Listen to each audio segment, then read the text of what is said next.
Ladies and gentlemen, welcome to the Wheel of Rock. Woohoo! What? What's happening? I thought I was here for the Wheel of Prog. What is this? I don't know. Is this not the Wheel of Pop with ranking the Taylor Swift albums? No. Taylor Swift. That's Have I next got the week. wrong Yeah. day? We're still in April, so yeah, Well, maybe. I want Hi, to break everybody, free is going to welcome. come up here somewhere. So Welcome Yes. to our newest Wheel of Rock episode. We are going to tackle the amazing, incredible albums of Queen, one of the greatest bands of all time. Really needs no introduction. But joining us is, a very incredible singer and artist in his own right, Mr. Alberto from Big Train. How you doing, man? Hey guys, good. I'm good. Really in good Italy. to have you, man. Really good Yeah. to have you on this. Yeah, long time. It's at least several weeks. Yeah, a couple of weeks. So, real quick, also joining, we have Geoff, and we have Nick.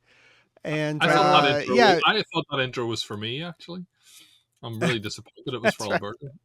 the wheel So- of Geoff. Yeah, So Alberto and I recently were on the Cruise to the Edge together. We're Big Train just brought down the ship, and it was epic and awesome. And on the very last night, he comes to me and he says, "I got to be on a Wheel of Prague episode." And I said, "Yeah, you're in. What do you want to do?" And he says, "Let's do Queen." I said, "All right, You that's Queen. fool! Let's do Queen." You fool! it was So- that easy actually. Yeah, It was that easy. yeah. Maybe there was like a couple of blue drinks. Maybe. Well, one was of the like- best. I said one of the best conversations I've ever had was with him, and then Greg came over. Greg, of course, from Big Train, and started talking about Wheel of Prague, and we got into a whole argument about which is the best Genesis album. I said that I didn't have Selling England in my S, and he got very upset about this. Yeah. Rightly so. Rightly so. Yeah. He just But, turned and went away. Yeah. Correct. But that was a whole lot of fun. Yeah. That was great. So, It was. but we want to talk to you real quick. Not a whole long interview bit with you, but just sort of recap your whole tour and your time in the U.S. Yeah. Man, what was that like? I mean, was it fun? I mean, it was incredible. I mean, all the tour went really, really well, and the crowd was great. And I mean, we had like a really nice week of rehearsals at Sweetwater. I don't know if have you been there. It's like a crazy place.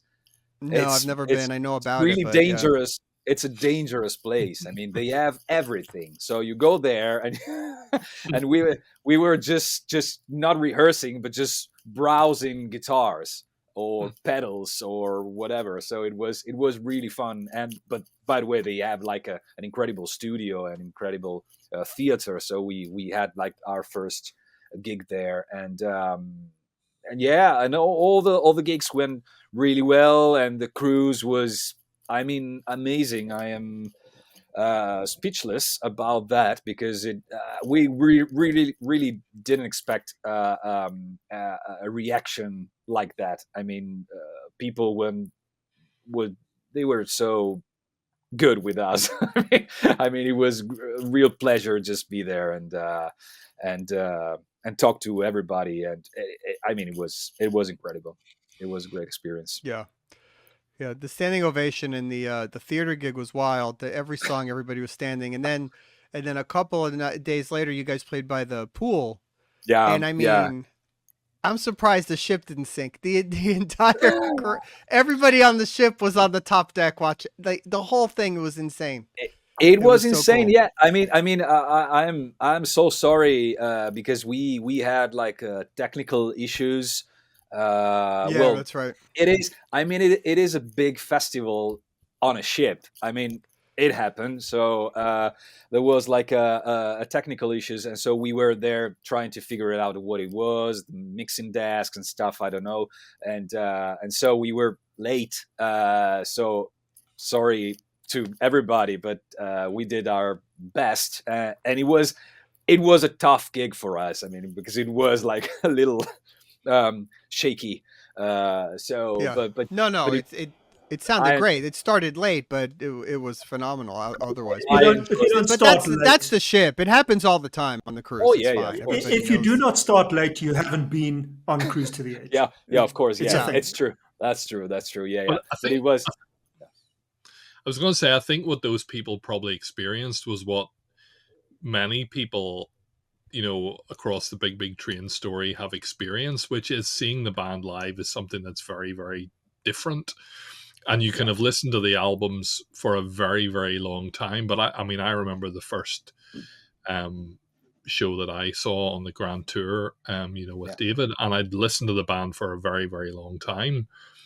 But hearing the wall of sound, the brass, everything, it's something that's very different. And it's very hard to explain, but it's a real experience. How did I describe it to you once, Geoff? When I first saw Big Train in the UK, I said to you, there's a feeling of air moving that you can't describe. Right? Yeah, that's it. That's totally it. It's those moments where you're getting it right here. Yeah, it's true, and it's not volume; Yeah. it's kind of sound. Yeah, I mean, I am on stage with Big Train now, but I can tell you that the feeling, just being there and singing those songs and just be there with the band, it's exactly like that.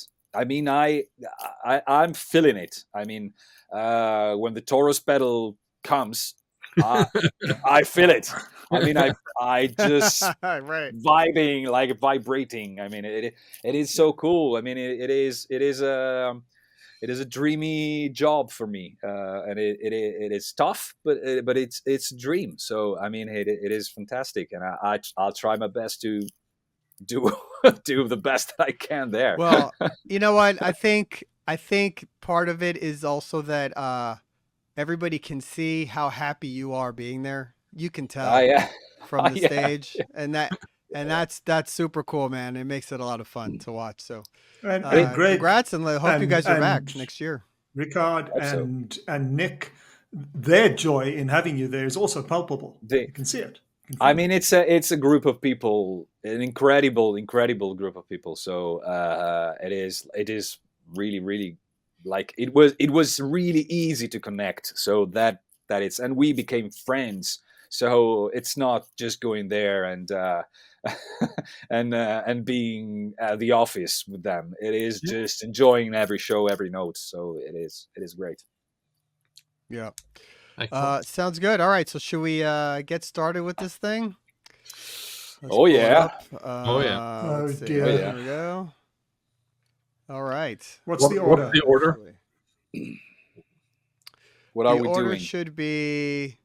I think maybe the order on the screen usually seems to work. I'll go first, then Geoff, then Nick, then Alberto gets the Okay. last pick and can shape it up. Give him the props on that. And So we have. the wild card. You get to move something. Is that right? Yeah, you get to move one wherever you want. So we have 5 rows. We have 15 albums. We're gonna put 3 in each row is the max. And once a row is full, if you want to put something in there, you can move something up or down. If you get the wild card, you can move one album wherever you want. That's these are the rules as we've defined them now. But okay, so We'll make it up as we go along. yeah, let's. We have all these Uh-huh. plans for other things, but we have to get to them. But anyway, all right, let's see. I this one's always I don't know. I never know how these are gonna go, but I love these albums. So let's see what happens here. This is First so one- this is so difficult. Yeah. Okay. Oh yes. No, stop. Ah man. Okay. Don't forget Oh. to call the names of the albums. I almost had Innuendo, which I love, Oh, but Made in okay. Heaven. Okay, so let's see. Okay. You know, I kind of like this album. I mean, I remember when it came out, I was just happy that there was new Queen music to check out, obviously, because this is after Freddie had died. There's a few really good songs on here that I like a lot. The Made in Heaven, the first track is good. It's a remake of one of his solo songs. I Was Born to Love You is kind of a good pop song from them. There's a song at the end, Winter's Tale. Is that the name of it? Yep. Which I love. That's amazing. That may be my favorite song on the record. But overall, it's not really a real Queen album, and there are a few weaker tracks. Just because a lot of the other albums are just so great, I'm gonna put this in D. I don't think of it necessarily as that bad, but I feel like that's where it needs to go, at least for now. Yeah, I think that's fair.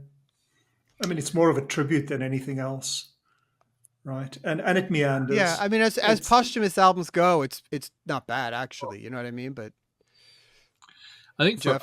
I would have had it. I would have had it higher up. I understand everything you've said, but I think the thing that stands out for me is that I think it sounds brilliant for an album that was kind of pieced together from kind of leftovers. The amount of work that has gone into it's incredible. And Freddie's vocals, in the context of a lot of it being done in his last days, he's singing incredibly.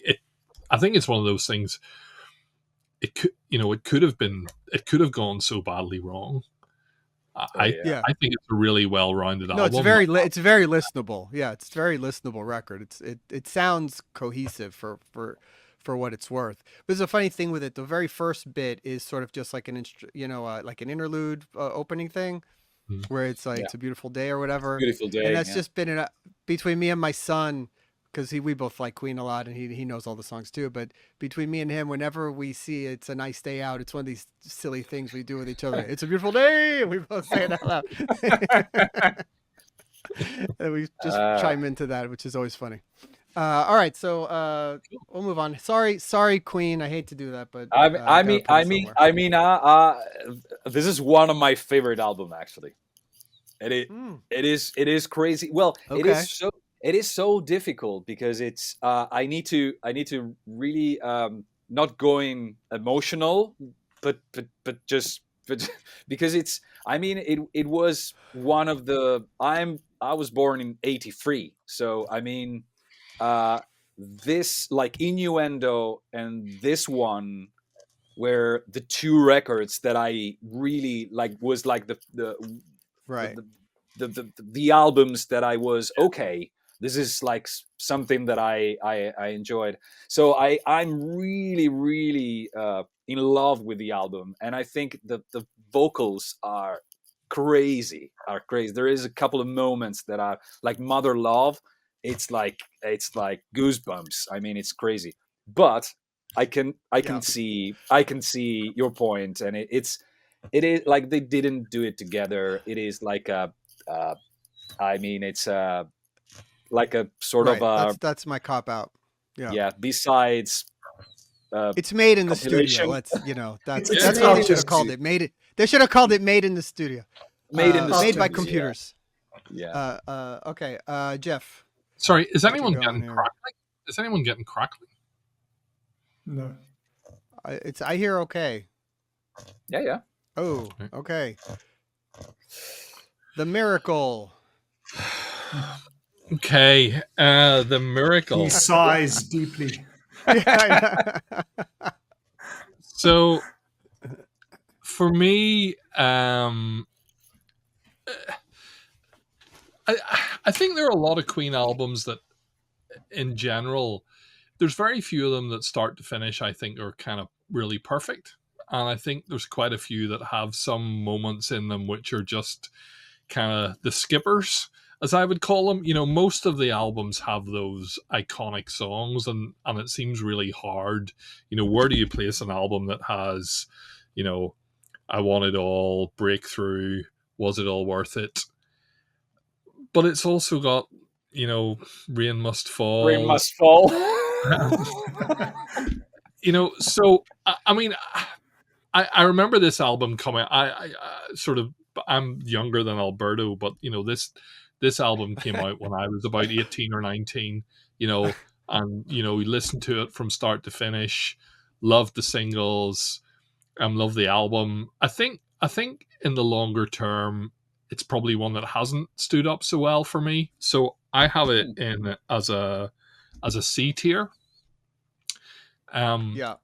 what I really enjoyed, they put out a box set a couple of years ago, and they have some of the more raw kind of takes, and it's hearing them kind of do this stuff as a band and sort of, there's bits they've kept in bits where kind of Freddie's saying, "Oh, try doing this," and he kind of sings this stuff, and then they just start playing it. That's really insightful, and some of the versions in that actually are way better, I think, than just the raw versions are way better than what's on the album. Yeah, it's true. Yeah.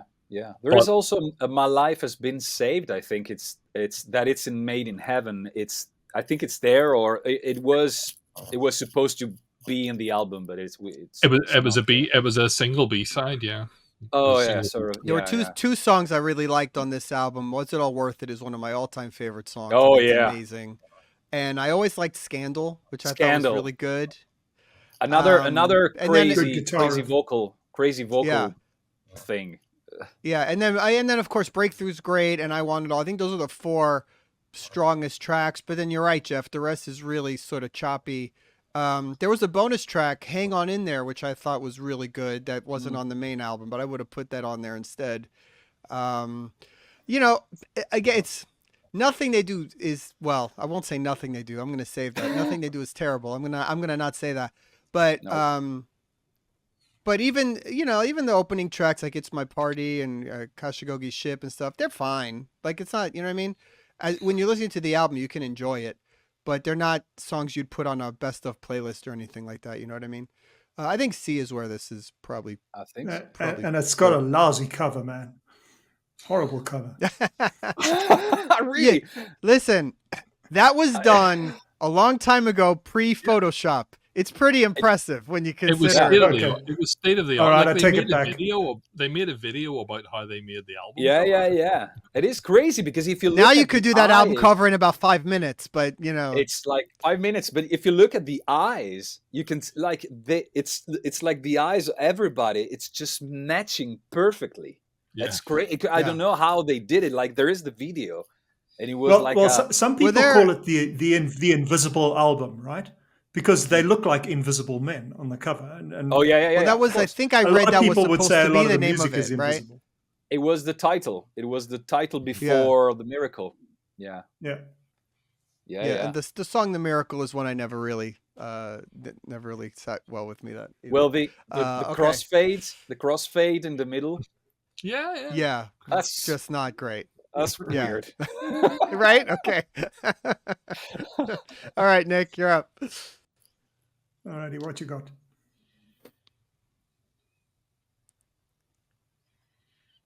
First round, we can give you another spin because it's a little early for a give me wild another card. shot, man. Yeah. Okay. We do a wild card after. Mm-hmm. All right, let's do it again. When it gets interesting. You're going to get it again. This happened to us. Didn't this happen to us the last time? If this happens three times, we'll cut this out. Okay. All right. And this happened to us the last time with you, I think, where you just kept getting. I think so. Yeah. You're cursed. And then in the end, I never got it. That's right. Okay. Well, here you go. Stop. Ooh. All right. Okay. Night at the Opera. All right. Okay. So this is pretty easy. Obviously, it's an S tier. I mean, I don't want to be hung, drawn, and quartered and wake up tomorrow with a hatchet in my head. Right. Apart from which, I agree that it belongs in S tier. I mean, it's just a fabulous album, one of the greatest albums of all time. I do want to tell my little Queen story, if I may, Roy. Yep. Sun City, 1984. Now, you got to remember, I'm a 70s kid. All right. Queen break the cultural boycott and come out to South Africa, to Sun City, and they booked for 12 nights in a row. This kid over here is a student and has got a job at Sun City working in the steakhouse across the corridor from door 7. Mm-hmm. So I did a deal with the guy at door 7 that he got a T-bone every night and I got to walk in every night, including night 7 when Freddie's voice gave out. Okay. And the gig never happened. Hammer to Fall. They were playing Hammer to Fall and his voice gave in. End of gig. And then I happened the next morning to be walking around the swimming pool area and I bump into this giant of a man, Brian May, who comes up to me and says, "Hi, were you at the gig?" And says hello. Wonderful. Anyway, so that's my Queen story. Night at the Opera. Wow. What can be said about this album that hasn't already been said? Nothing more. I mean, just Bo Rap alone is a pivotal moment in musical history. And to think that they recorded this album on 4 tracks, count them, 4 tracks analog, is just astounding, almost unthinkable, to be honest, when you think about all the layered harmonies and the operatic bit in the middle of Bo Rap.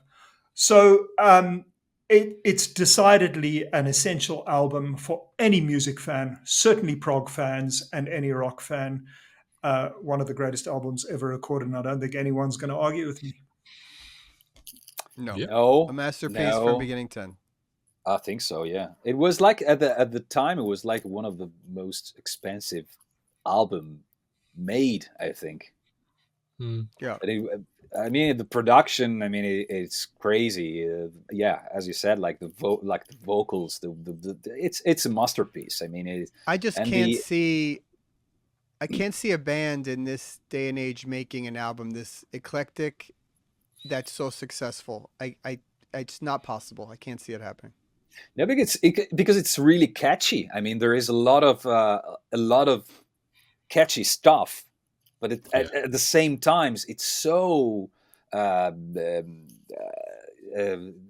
complex and the arrangements and the stuff and the vocals and stuff. So I mean, it is. Yeah, I mean, it is a masterpiece. I think it's a great example of and it sort of became the running joke, no synthesizers, but that, like, even something like Good Company, which probably isn't a song that you would necessarily pick to listen on its own, but when you hear it in the context of that album, and like where Brian May's gone, right, I want to make my guitar sound like a clarinet, and so he's worked with all the stuff to do that, and it sounds amazing. Like the amount of experimentation and with pretty basic technology, as Nick has said, it's just incredible. Yeah. And even I'm sure most people have seen the movie, in the clip where it's like, they're doing the vocals, sing it again, sing it again, sing it again. Just keep going, layering the vocals on top of each other, and just a brilliant song. Tell the no keyboards thing to Spike Edney, who had to play a lot of keyboards. Let me tell you. Oh, yeah.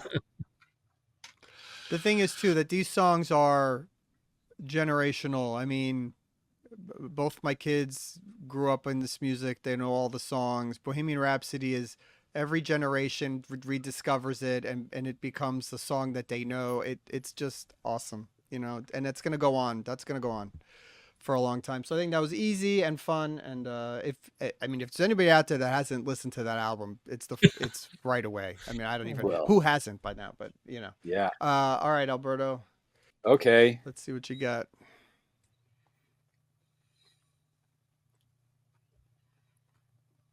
Okay, now things get interesting. Ooh, okay. Good okay. one. Jazz. It is a good one. Jazz. Okay, so I mean, it is a great album. I mean, for me, there is a lot of great songs like "Fat Button Girls" or "Bicycle Race." It is great. "Let Me Entertain You" or "There's Don't Stop Me Now" there. But I mean, it was really criticized. I mean, because it's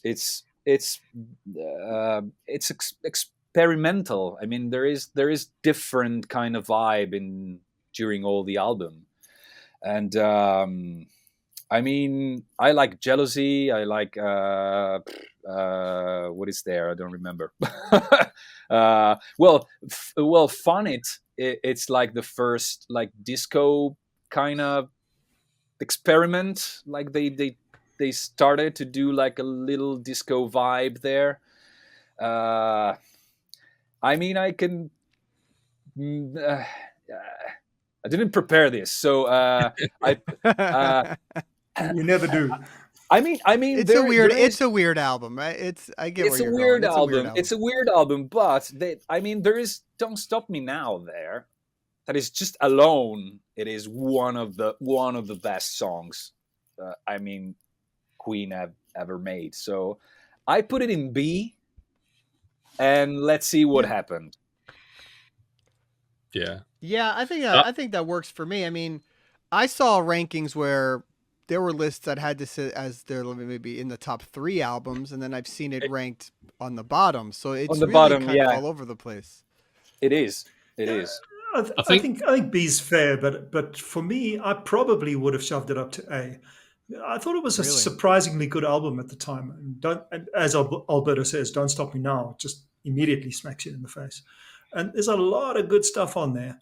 I think it was underrated at the time. Hmm. I think like there's again the songs that you sort of the people don't probably know so well. You know, Dead on Time, Let Oh Me yeah. Entertain You. What's the other one? If You Can't Beat 'Em, Join 'Em. Like there's some really good kind of deep Oh cuts yeah. on there.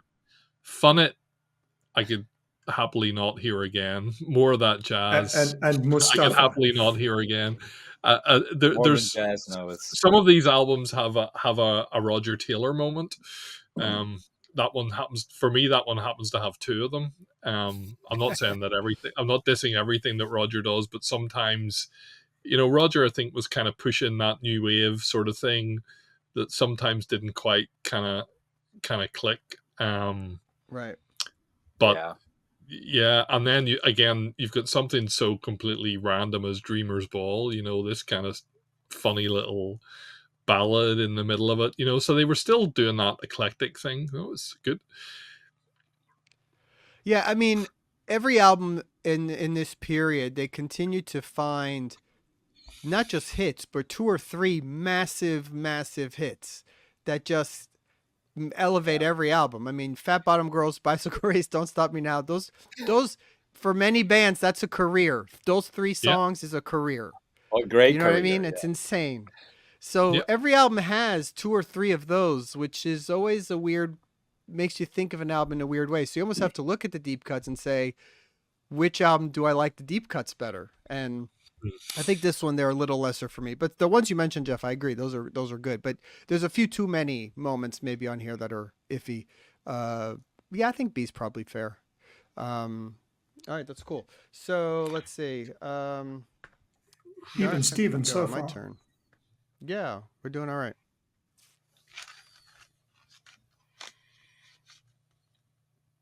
Come on. Okay. Okay. News of the Mhm. world. Okay. Let's see.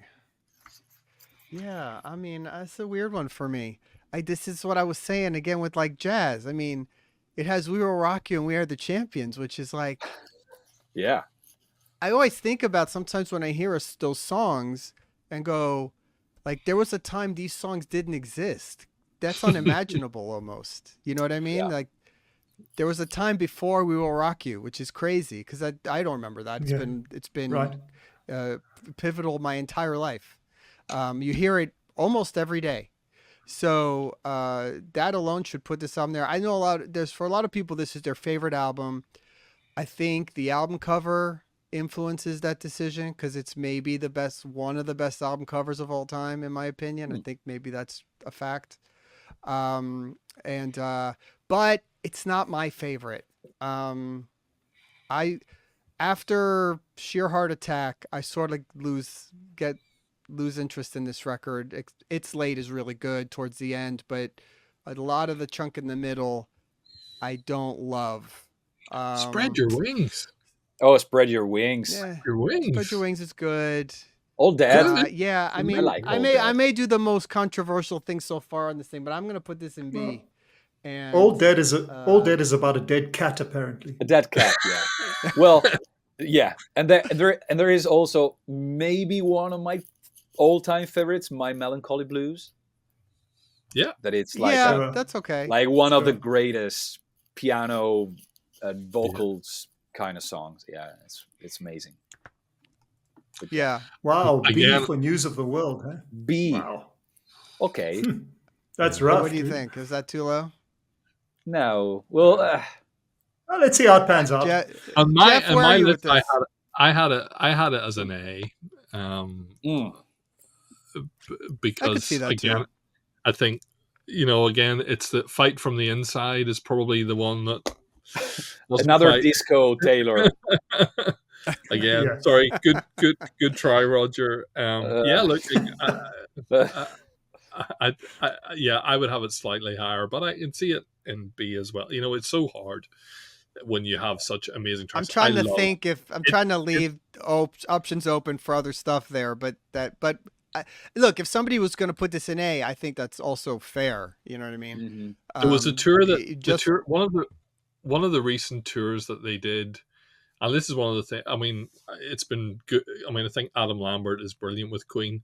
One of Oh yeah, the recent tours they did was sort of the kind of News of the World anniversary tour, yeah. and Kyle Graves, who's on the show, he had seen one of the early shows on the tour at the Hollywood Bowl, and they did It's Late, and they did Spread Your Wings, and like by show 3 of the tour, they dropped them and replaced them with 2 of the hits. And by the time we got to Europe, it was like, no, those are 2 songs in the whole set that I want to hear. And like they dropped them after, you know. And again, I think that speaks to where Queen are at the moment. That you know they kind of have to go out and play the hits, and you can't put 2 deep cuts into the set list, no matter how good they are. So. I mean, no. they do that on every tour. They start off with like the one tour was like Dragon Attack was in the beginning, and like a bunch of these songs. By the end, they're all week. gone. 2 gigs. Nobody wants to hear those anymore. No. All right. I mean, they got too many hits, right? It's silly. They need a all no right, hits Geoff. tour. No hits tour. Yeah. Who's up? Oh, it's me. Oh, good. It's Geoff. Okay. Okay. All right. All Go, right. Good Jeffrey. one, Queen 2. So this is, in my kind of rough list, this is the album that has moved about so much because I listened to, I've sort of been listening through them and like, oh, well, that's kind of good. I mean, so I ended up with it, and I'll probably get reprimanded for this. I ended up putting it in B.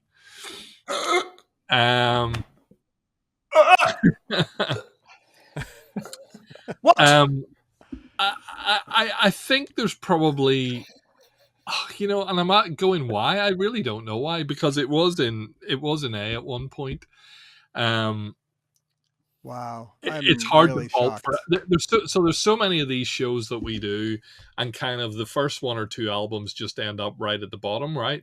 You know, but like Queen 2 is an amazing album compared to everything.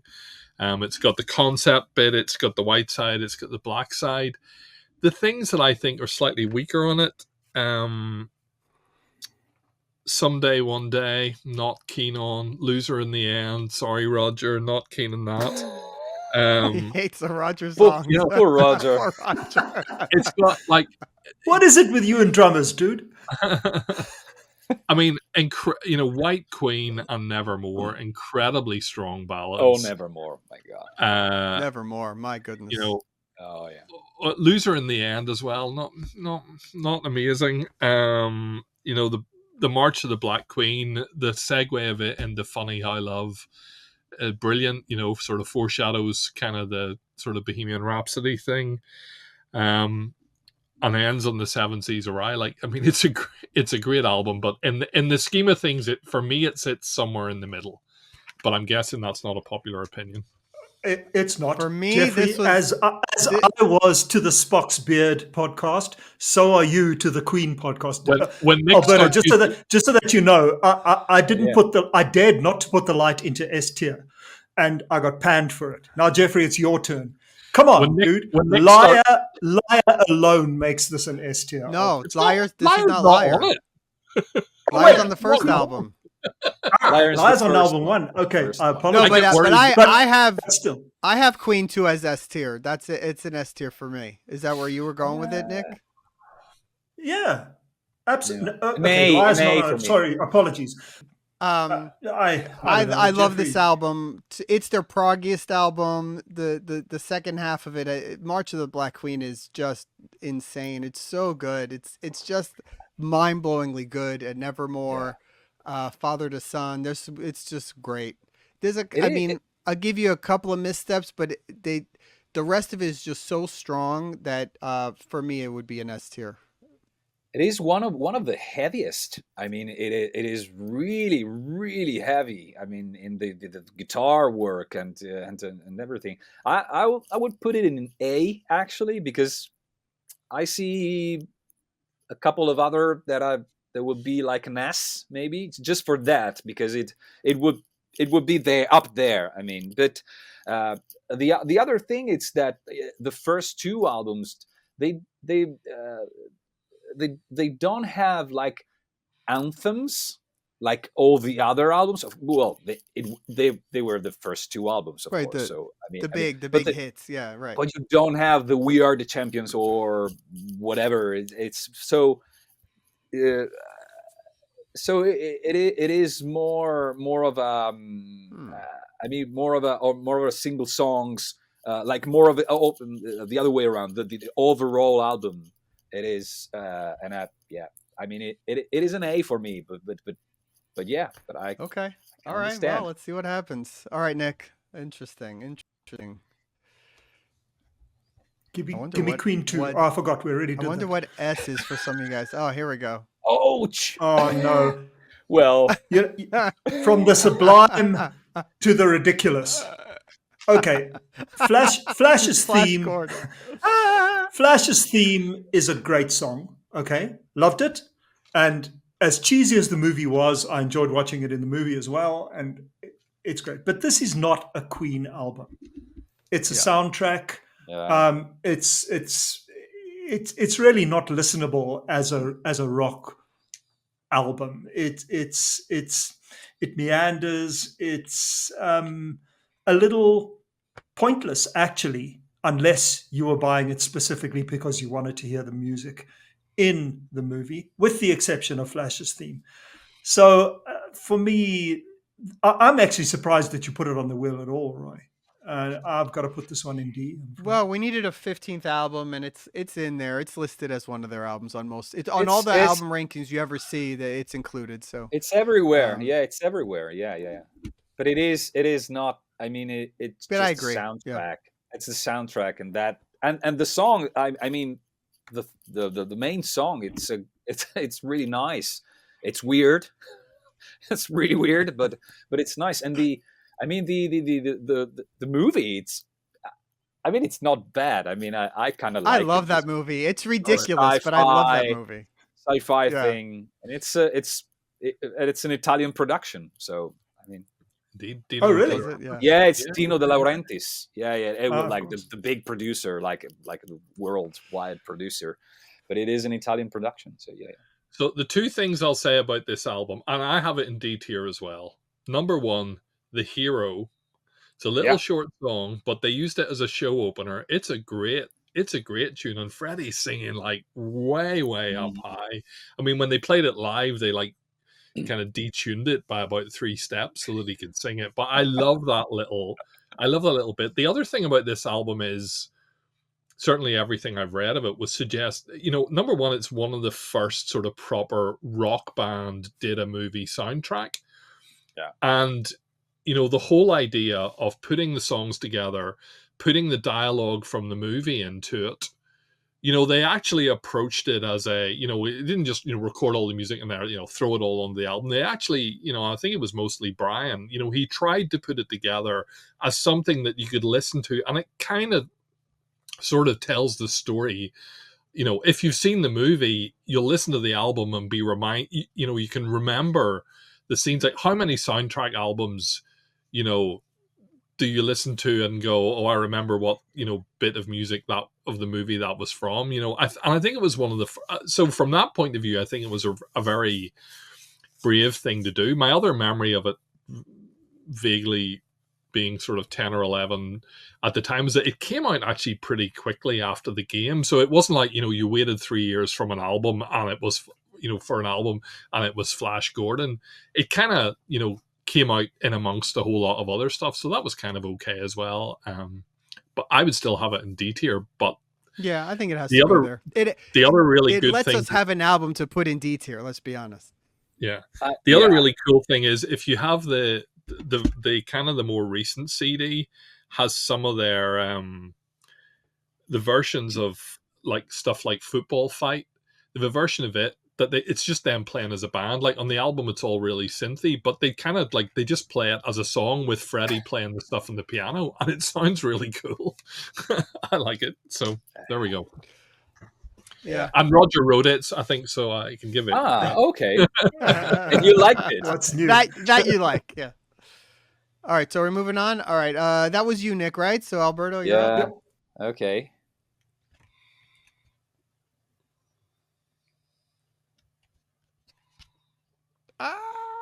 So what's it gonna What? go? Is it gonna What? stay? A kind of magic. All right. Well, All right, talking let's see where you about put this one. This soundtracks. Talking Yeah, about soundtrack. soundtracks. So, I mean, here I really have to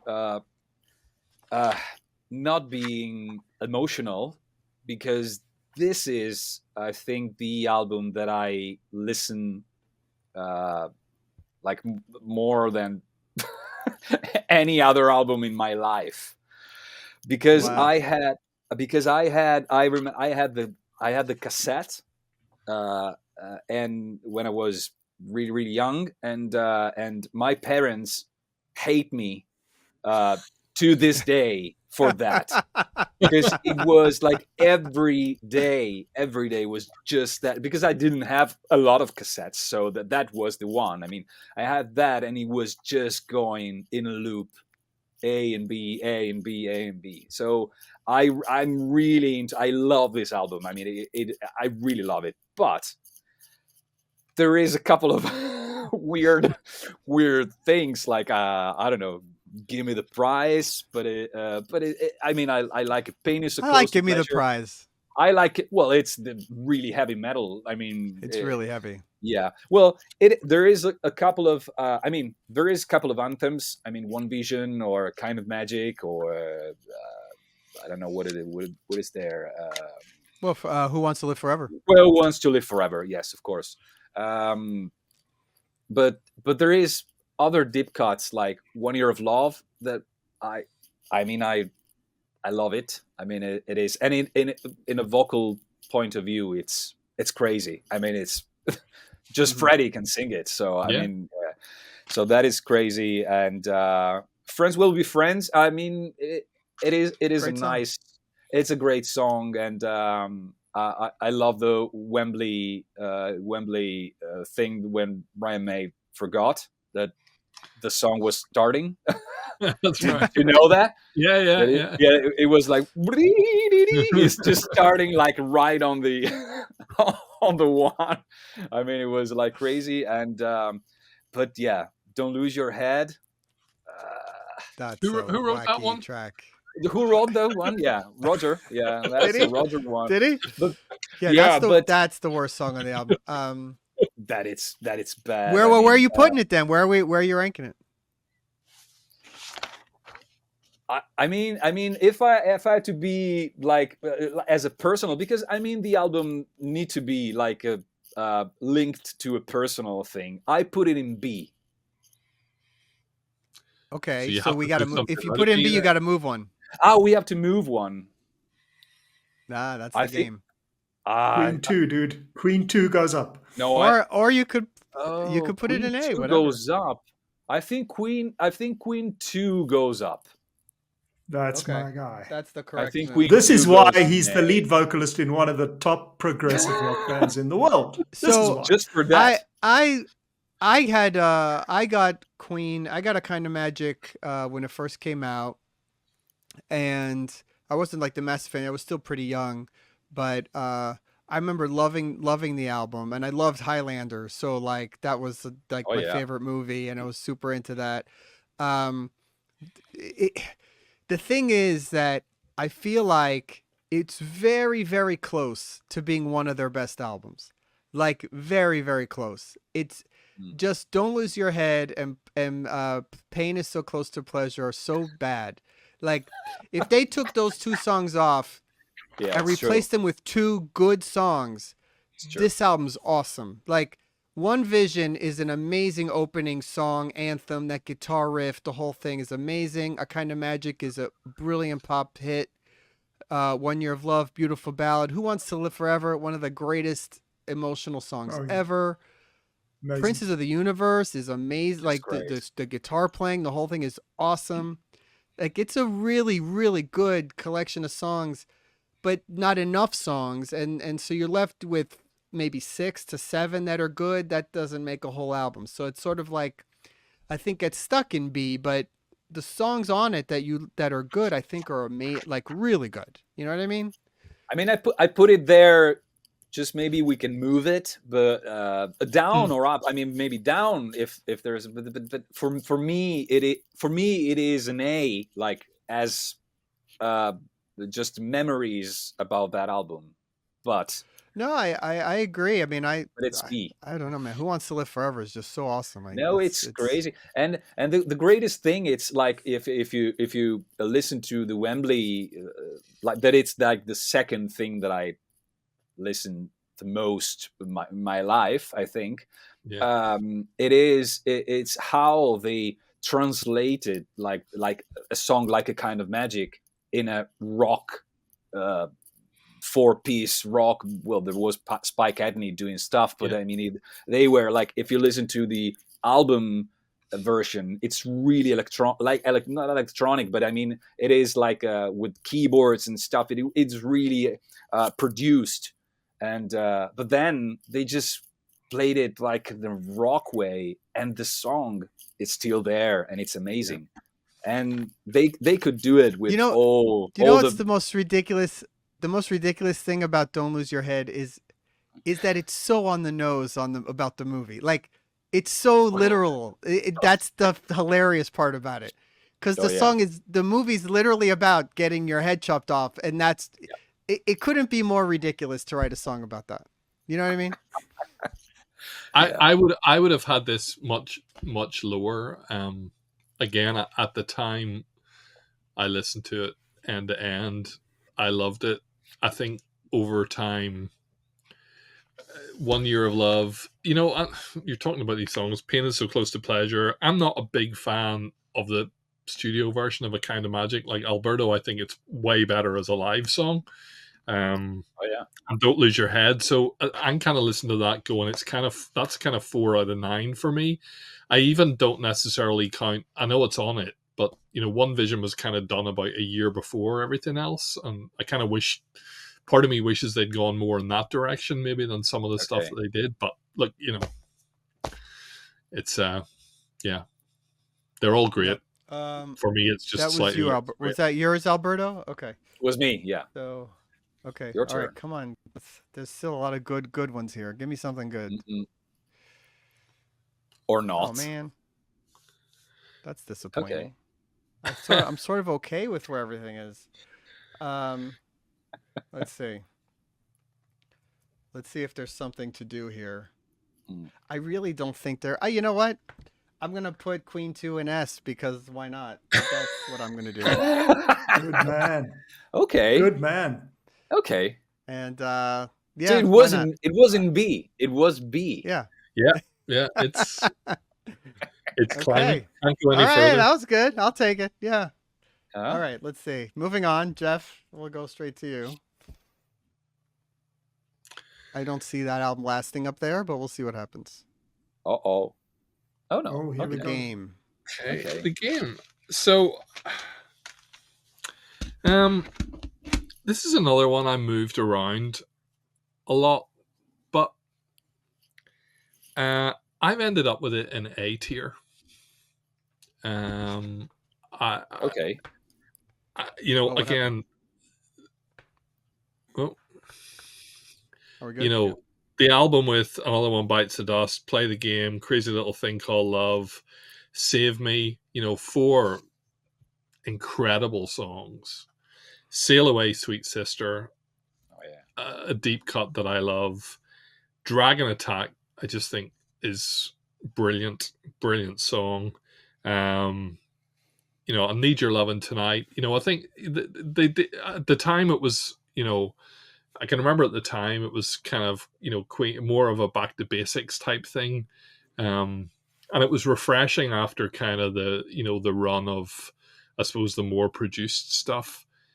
It's a really short album. Like, it's only about 35 minutes, but I just think it kind of packs a punch, does what it does, and goes. And even Rocket, Prime Jive, I knock Roger but I think it's a really great song as well. I love the opening of it, and how it just all kicks in. So I think for me this is just a really, really strong album, and there's very few tracks on it that I would kind of skip over. It is. It's funny. First album with for me, it's a C, which is funny, but yeah, I don't. The hits are the hits. I don't even know if I like or don't like Another One Bites the Dust. It just exists on Earth. You know what I mean? And so, okay. Crazy Little Thing Called Love, I think, is great. Save Me's great. The rest of it, I don't love. It's not the Queen that I love. It's not the Night at the Opera, sheer heart attack version of Queen. So it doesn't hit for me. I mean, it was important for the band in America for sure. It saved them in America. I mean, they were. I wasn't aware of it, but my knowledge of their history is that they were sort of just forgotten about here prior to that album making them big stars again here. But yeah, it's sort of I never listened to it. Well, it was made in 1980, right? Yeah. And it was them declaring that it was the 80s now for Queen. The first album, as Alberto said, with synthesizers. And that was an important statement, but it lacked the pomp, that sort of Baroque grandeur that they brought to the party until then in the 70s. So yeah, so for that reason, I agree with you. But they could have done a Love Beach at this point in time. They could have, there are plenty of bands in this era that made albums that effectively, killed them. I think Queen did something that sort of jumped the curve a bit, and that's kind of why it's in there for me. It was right in line with what was going on. Clearly, they happened to read the music scene correctly, right? With Another One Bites the Dust, which is of all things John Deacon, writing. So kudos to him for writing. I think their highest charting song really in America. Mm-hmm.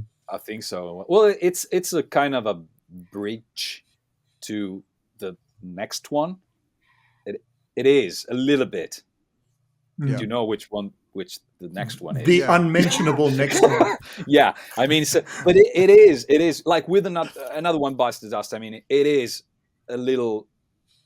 They just go there in the groove, that groove, not in the quality of music, but in that kind of vibe, in that kind of groove. But yeah. I like. I mean, play the game. I think a lot of people have this ranked high. I mean, A is just as reasonable as anything for it, I guess. All right, Nick.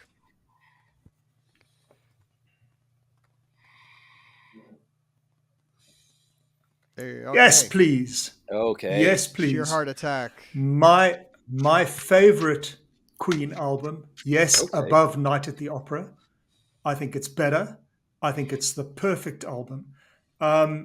This was a band just on the edge of breaking through. And what an album they produced. Killer Queen, right? Talk about the perfect pop song. They weren't scared to let go of the hard rock that they'd done until that point, and the prog that they'd done until that point.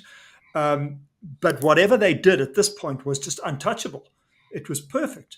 The arrangements are just amazing throughout the album. Brian May really comes to the fore on this album and really created that presence that he's known for to this day as a unique guitar, somebody with a unique sound with that homemade guitar of his. And the harmonies were taken to the next level. Just think about the song Now I'm Here with that stereo sort of phasing. Unbelievable at the time. It was just unique, never done before, and extremely strong. In the Lap of the Gods, gorgeous. Everyone a concert winner, an album winner. And although it's not thematically as connected as some of their other albums, I think it was a real statement of who this band was, that they were bound to be superstars. And it's actually my favorite Queen album, so I'm going to put it in S tier. Cool. Very good. Good for you. Well, I mean, they yeah. they invented thrash metal with Right. Stone Cold Crazy. I mean, Yeah, the double kick drum, right? Yeah. I mean, the most amazing thing is that you have that song right next to Bad Boy Leroy Brown, Leroy which Brown. is insane. It's just insane. Who could do that? You know? Oh yeah. Awesome, man. I agree with you, that. Nick. S tier is proper. Yep. Yeah, I mean, the other thing about you mentioned about Brian's guitar, I think I'm right in saying that Brian got like hepatitis on tour, and like he missed the first couple of weeks of the album sessions, but then he turns up with Now I'm Here, Brighton Rock, Hello, dear friends, and Alberto. By the way, while I was sick, yeah, Alberto was talking about the Wembley gig, where they play that bit of In the Lap of the Gods, and whoa, whoa, la, la, la, and oh the my whole god, crowd sing along. So good. Like, again, that's a kind of one of those moments where, it's a little bit of a deep cut. But I agree with you. I mean, I think that there's quality right the way through this album from start to finish. There's and even something like Misfire, which is like this really weird kind of calypso sort of thing somewhere in the middle, but it's it's good. It's really good. Lily of the Valley is another one that's just beautiful. Yeah.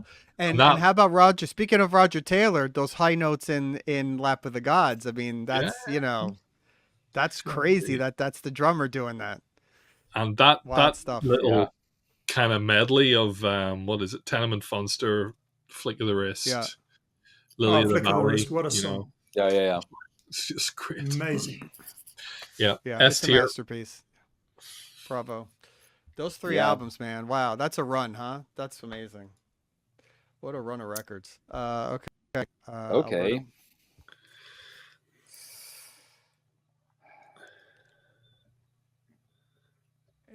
Okay, you're saved. Okay. Saved. You're safe. I'm safe. Well, this is now it's difficult because this is my favorite song, my favorite album. Oh wow! Really? Yeah. Wow. I mean, this is my favorite. I mean, you got like all the songs. I think you've said that about like three albums so far, right? I am I right? I say it to all the albums. Yeah, I'm sorry, I have this problem. No, but this is like a kind of magic was like the emotional favorite and Made in Heaven too. But this is, I mean, you have Tie Your Mother Down, You Take My Breath Away, greatest song of all time. A Long Way, it's Amazing. great. Million of Waltz, it's great. You and I, Somebody to Love, White Man, Good Old Fashioned Lover Boy. I mean, Teo Toriate, it's one of the the melodies and everything. I mean, this is crazy. It's crazy, and it is a circle album. It begins with the sounds that it's at the end of Teo Toriate, so it is like a circle thing. So I mean, it's great. It's amazing. I mean, it's amazing. It is. It's not. It's. I don't know. Maybe it is. I told you, Roy, that A Night of the Opera was the perfect album, but it's still. I'm in love with my car. I don't know. It's still weird to me. But in this album, no. But there's a couple of songs that are on this one that are really. Which one? Not where is it? I'm trying to look at it. What comes up? Millionaire Waltz. White Man. Yeah, that's okay. Great. Yeah, and then the last song I don't love either, but Teo Toriate. But you take my breath away. And Millionaire Waltz are awesome. Those are two of my favorites. And Tie Your Mother Down obviously is amazing. Look, anything that came after Night at the Opera was going to be doomed to a little bit of criticism and sort of failed expectation, Yeah. But I'll tell you another personal anecdote about this one. I was playing in a pop band here in South Africa at the time, and it was quite well known, fairly successful. Helicopter. And we had a rule: no covers ever, no covers, until Tie Your Mother Down. And that's the first cover we ever played, and we played Well, it in front of 120,000 people at Ellis Park Rugby Stadium, and It it worked? tore the house down. Yeah, Wow. Yeah. yeah. Special moment. So I mean, where are you putting it? Where are you putting it? for me, it's an S. And Oh no. oh yeah, You're I'm sorry. dropping something. Queen 2. You're dropping Queen 2. I'm dropping Queen 2. I'm sorry, but for me, it's an S. Short-lived. Well, maybe Short-lived. it will change, but for me, it's a perfect How it album. works. It's great. It's a great album. It's a great album. Yeah. Geoff, where would you have put this one? I had it as an A tier. Yeah, I mean, I love it. I mean, to me the do you remember whenever iPhones started coming and you were able to create your own ringtones for the first time, and I used the little guitar piece from the Millionaire Waltz was my ringtone for ages. The bit course. that bit, that was my ringtone for Not ages. Tie Your Mother Down. No. We haven't mentioned that Millionaire Drive. We haven't Waltz mentioned is Drive, but is such a crazy song. It's unbelievable. It's so amazing that he wrote that. But so How they many produced it, I mean, people write it off as like, oh, they just tried to do Bohemian Rhapsody again. It's like, no, it's No, amazing, No, It's it's far more completely straight different. ahead. it's a completely different It's- thing. I mean, It's bonkers. I don't know how yeah. they did, because I mean, you need to understand how they were doing that, and Yeah. just the guitar work. It's crazy how it did it. I mean, it's now you Yeah. can do it easily. Not easily. I mean, you have to play like that, but That's but the I mean, thing. you- I mean, all the you layers can- of the guitar parts and the panning and the different things that he was doing, and it's all with. Maybe by Night at the Opera they had 16 tracks to work with. I don't know, but I mean, it's insane. 20. Nothing's I think it's nothing- 24. I mean, they had maybe 24. 24, They but it's not digital had to the two- extent now where you're cutting and pasting and doing whatever you want. I Oh, mean, no. it's Oh no! And the crazy. vocals, how they did the vocals, like there was, I don't know if it's true or not, but like everybody was singing all the parts in a couple of bits. Like everybody was like doubling or doing 4 takes of all the harmonies and everything. So it is like it's giant, and it's so perfect, like the pitch. It's so good, and I don't know Yeah. how they did it. We did these albums. Kyle Graves, our friend Kyle Graves wanted to do a cover of 39, and me and the guy from his band, we did just an acoustic kind of version of it. Yeah. But I was playing around and I wanted to do the the big harmony bit sort of before it goes back into the chorus. Yeah. And like, it's funny because like fire up GarageBand, fire up Songster, it's got the 8 different guitar parts, and I recorded it all, someone has obviously transcribed it all, and just layering them one on top of each other and hearing them individually, that some of them sound so weird, and you put them all together and it just sounds amazing. And like in kind of 20 minutes you have that done. You're going, I can do that in 20 minutes on my computer because I've got the tab, I don't have You to have work everything. out. Yeah. He And if I invented Right. it. Like I go and he like wrote it. it probably took Brian May 3 weeks to do that when he recorded Yeah. it. Yeah, I think so. Yeah. It's wild. I know, it's amazing. Crazy. All right, we got 4 albums left, and 4. All right, this is my last spin. Come on, something good. Okay.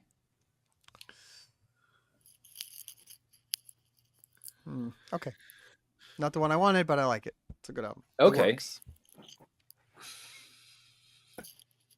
Okay, let's see. Boy, this is a tricky one. Huh. Well, I don't know how you guys feel about another particular. Well, stop doing that. I don't know how you guys feel about another particular album that I would rather have in A, but this album is certainly not a C album. I mean, Radio Gaga is great. This is another one that's sort of like it's another version of the game, where like the singles and half of the album are brilliant, outstanding masterpieces, and then the others are Anthems. sort of eh. The Radio Gaga, Want to Break Free, Hammer to Fall are brilliant. It's a Hard Life is great. World We Created is beautiful. Oh yeah. And then there's like three other Man and Machine, and a couple other ones that are whatever. So, Man but with the Brown. strong ones are great, you know. And they were making really short albums then, like just 8 songs, barely 8 songs. But it's not a C, right? I mean, I feel like it's a B album, but then what to bring down is God, this is so really tough. I don't know. It's not an A. This is definitely a B, right? What do you guys think? Mhm. I mean, yeah. Geoff Keep feels passing- like keep it's a passing- C. Keep passing Okay. the open windows. It's great, or not? For me, I it's like- not. All right. I kind of, to me, it's look, the high points are amazing. I just think as an album as a whole, for me, it's one of their just weaker not long ones. enough. There's It- not it there's not a kinda- lot on it. It doesn't do anything really interesting, you know. For me, it's Yeah. kind of just normal Queen, and you know, it was round about that period that they kind of took a break, and kind of where do they go next? But you know, it's hard. I mean, it has more of the maybe what Nick was referring to that the game doesn't, where the game is sort of raw rock kind of thing. This one has that grandiose Queen element to it, which is what I like better, which is why songs like It's a Hard Life, you know, like sound like Queen. But yeah, you know what? I'm going to put it in C begrudgingly. I just because I think maybe that's the only spot for it. But if I had to, I'd probably put it in B with the others. I just don't think I want to drop the ones in B down to C, because I don't think that would make a lot of sense. So Yeah, I agree with that. So I'm going to say something a little controversial here. I know everybody loves the song, but I absolutely despise it, and that's I Want to Break Free. I know Not you've because of said the that video. before. I know. Not because of the video, not because of Freddie dressed up as a woman. No. The song itself is a It's horrible great piece of song, music. man. Sorry, there I said it, guys. So for that reason, I agree with you. I've It's a been great song. blown away by the fact that you were at all of the famous Sun City shows. Now Right? you've just totally gone down on my 7 of them, yeah. Amazing. And of course, the whole Yeah. place went crazy.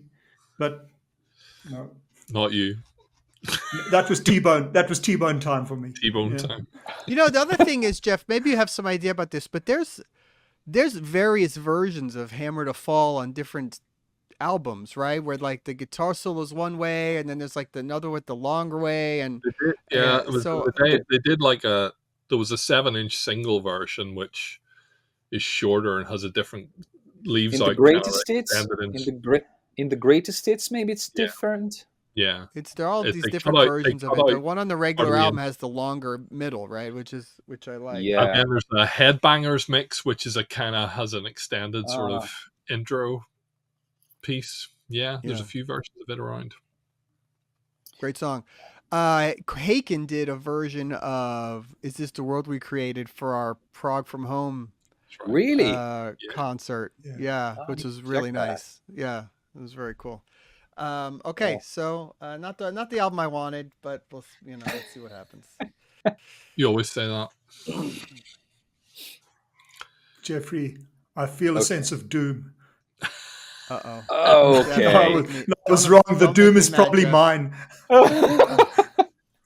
Okay, Oh so dear. Do the right thing, Geoff. with apologies to my Italian friend, Yeah, I know. Innuendo. So I'll tell you my Innuendo story. I knew it was coming out. I went into the city centre in Belfast the Saturday before release day into a CD shop, and they had them sitting out in the rack, and like that never happened in those days. So the feeling of getting an album 2 days before the rest of the world was very exciting. I mean, Innuendo for me like there's a massive leap between The Miracle and Innuendo. I mean, I just think it is a brilliant album. That opening track, the title track, the best. is just incredible. It is. And if you remember the Freddie Mercury tribute concert, you put one of the world's greatest vocalists, Robert Plant, to sing it, and he just can't do it. No. He just can't pull it off. No. It was weird. I'm Going Slightly Mad, quirky, brilliant So track, good. Headlong, Brian Rock song. Oh yeah. I Can't Live With You, great song. Don't Try So Hard, a kind of a Freddie ballad. Ride the Wild Wind, cool. God's People, okay. These Are the Days of Our Lives, totally iconic. Masterpiece. Yeah, Delilah, masterpiece. one of the reasons why the CD Another era, Cat song. the CD Another era Cat. meant that a song like that got onto the album rather than ended up in a single B-side. But it's cool. The Hitman, brilliant. Bijou, beautiful. The Show Must Go On, iconic. Like it's S tier all over it. And Day at the Races Wow. goes to A for me. Jeffrey. Wow, bravo, Geoff. Good for Jeffrey. you.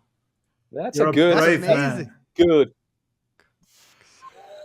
For once, Roy agrees with me. It's You're rarely I was happens. worried. I was Incredible. worried you were putting it in C or something, but I love this album dearly. It's important to my life. This album, I love it so much, and yeah, that's great. I'm so happy that you put it in S. It's amazing. Yeah. Anyway, great. All right. So back to where we are. Yeah. We got 2 albums. Yeah, this is very funny.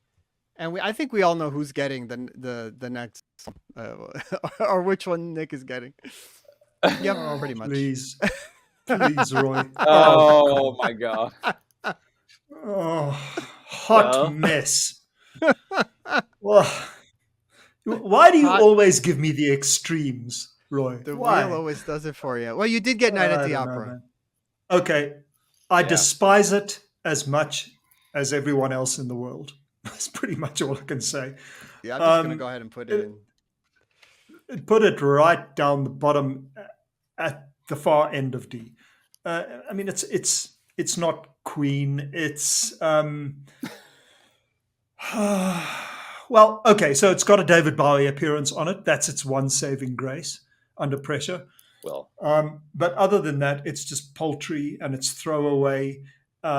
It's not the Queen we know and love. It was Queen, I think, reflecting what was going on in Freddie's social life at the time in the clubs in Berlin. So it was just extremely disappointing. I mean, other than the Bowie appearance, really, it has no saving graces for me. So it's very much a detail. So, can I be my typical self at this point? I wouldn't put this in D tier. For me, this is C tier. And even for a lot, What? that's a shock. But above what? Like, Did you what, say like- B? C? No, he said C. Well, let me But- let me relate C. why. Okay. Because this was so kind of. I'd heard Queen on the radio, on the TV. Bought the greatest hits in 1981. I bought the single of Under Pressure, and I bought this album. It was my kind of first new Queen album at the era that I was kind of buying records. And, at that stage, you bought an album and you kind of tried to make yourself love it, even if you didn't. I listened to this last night on headphones. And two things I will say about it. Number one, Freddie's vocals throughout this album. I mean, he is into this album big time. He sings his heart out, even on some songs, like even some songs that aren't great. You listen to something like Body Language, which is like terrible, but you listen to his vocal on it. He is Cool Cat. so Cool into Cat. that. Cool Cat, yeah. I have another friend who firmly believes that the problem with Hot Space is its sequencing. that actually, if they'd put all the rock songs nearer the start, so you start with Staying Power that sounds like nothing Queen have ever done, and people go, what the heck? If you'd started with Dancer or Put Out the Fire or, even Under Pressure, it would have kind of eased people into the album to then kind of throw in the more experimental stuff somewhere in the middle. The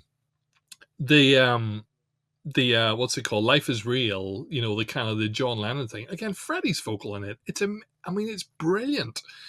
And I've always loved Las Palabras de Amor. I think it's a really, really, really, really good song, hidden way down towards the end of that album. So, yeah, I put it in C because I've fondness for a lot of moments on this album through a lot of listening to try and get my money's worth out of it. I don't think it's the greatest thing they've ever done. My DT, but I would listen to this ahead of A Kind of Magic. Whoa, that's crazy to me. I tried again. Every once in a while, I'll say, let me put this on to see if it's as bad as I remember. And it's somehow always worse.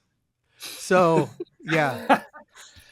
I can't get through it. Now, Geoff, I don't remember, wasn't Under Pressure like just a single first, and then they just added it onto this? Right, it wasn't part of the record officially. It was added on in the second pressing. Yeah. Yeah. No, it was on the first pressing. It's just stuck at the very last track. Yeah, but it wasn't like during those sessions. It wasn't like part of that record, really.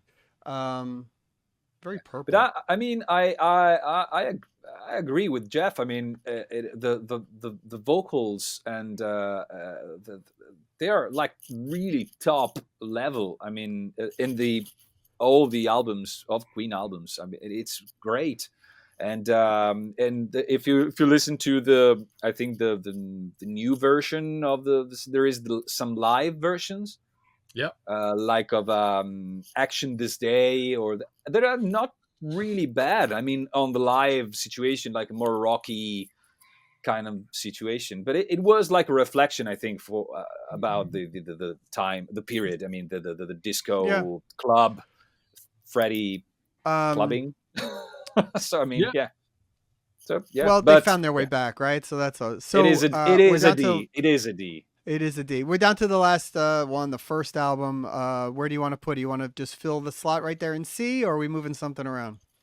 I mean, this is it is a nice album, but actually, like, I don't know if I want to move stuff. I don't think I can move. I think we're pretty good. I mean, let's put it in C, but it I mean, it is not. I would put it higher with other albums. I mean, it is. You would put it under It's a Kind of Magic? Really, Alberto? Just kidding. Yeah, I mean, if you like A Kind of Magic, you stick with A Kind of Magic. Where I like A Kind of Magic, but I mean, this is like it's crazy. I mean, it is Led Zeppelin, it is T-Rex, it is like Sabbath. And I'm a huge Sabbath fan. I mean, it sounds heavy, but you can find like inside, like it is prog. I mean, there is like a lot of stuff, really proggy, like almost like, I don't know, Jethro Tull. Yeah, I mean, to me, that the debut album is just it's a good, solid debut album by a band that didn't become what they were gonna be yet. Absolutely, absolutely. Like most bands. I mean, Keep Yourself Alive is great, but that's it. Yeah, but it's all. Oh, you don't like Liar? Really? Yeah, okay, Liar's fine, but the rest of it, it's not those other albums. I can't imagine putting it above anything in B, A, or S. I can't. No, I mean maybe B with the other three, but yeah. If you well, I mean the Queen sound was already there.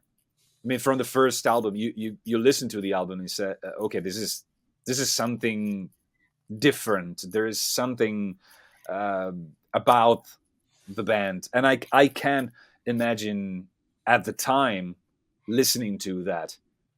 Yeah. I mean, I remember. I mean, Franz, that was like the PFM drummer. He was in the UK in the 70s, and he saw Queen. I think not the first tour, but maybe the second. I don't know. It was like really early on, and he's still saying that it's the greatest show that he ever seen. For the at the time, I mean, it was like shocking. It was shocking good. I mean, the Freddie was like an alien. Like, it was like something they'd never seen.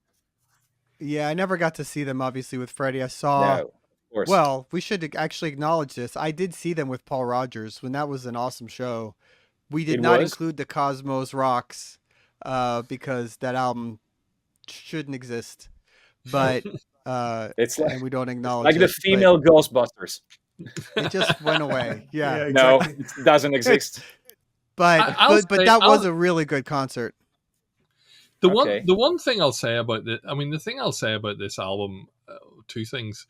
You know, you hit play on it, you know, and you have this real Keep Yourself Alive, this really different guitar sound. You know, each of Brian, Freddie, Roger, they all sing, they all have a bit in it. You have the harmonies, you have the harmony guitars. Like, pretty much, if you played that to anybody, there's not many tracks on this album that you can play to somebody and go, "What? Have a guess what band this is." People would know immediately it's Queen. Oh, immediately, yeah. Right?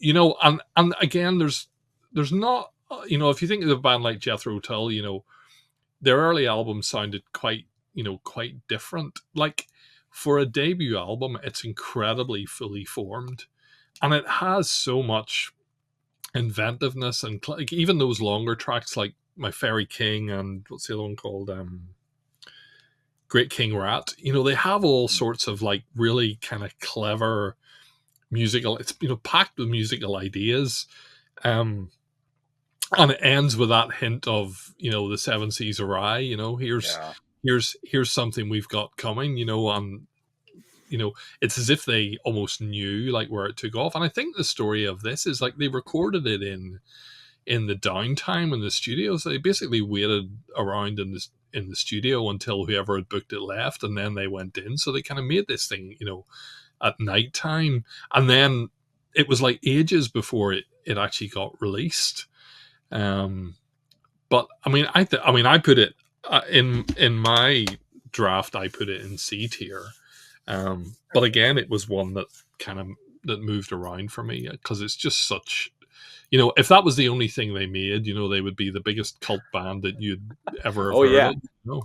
Yeah, right. I mean, if I had my way, I'd have put it in A or B.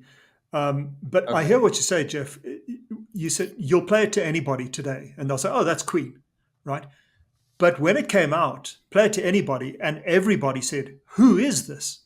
Is it Led Zeppelin? Is it Black Sabbath?" Absolutely. No, the vocals sound different. Who is this? And I remember, you know, I was playing it on our lounge stereo, and my mother walked in, and my mother's a classically trained pianist, and in her younger days was very musical. And she walked in immediately and said, "I like that. I like it better than that other heavy stuff you play, but not because it's not heavy." And then she walked out and made lunch. And I'll never forget that. Everybody who heard it said, "Who is this?" But it's hey, and by the way, sorry, was it your mom's 97th birthday? It is her 97th birthday today. Yes, wow. I've just come out of the celebration. Yeah, we should say happy birthday to Nick's mom. Thank you. Thanks. I'll play her the video. Thank you. Very cool. Yeah. I'm sorry, I cut you off, Alberto. Sorry, no, don't worry. I was saying just that Queen is, I think it's like maybe the only band that they could really play like every style, everything, and just sounding like Queen. I mean, because in the pop situation, you can find it more often. Like you have like the singer, I don't know, George Michael, that can do like different kind of music. It's still George Michael, yes, because it's the vocals.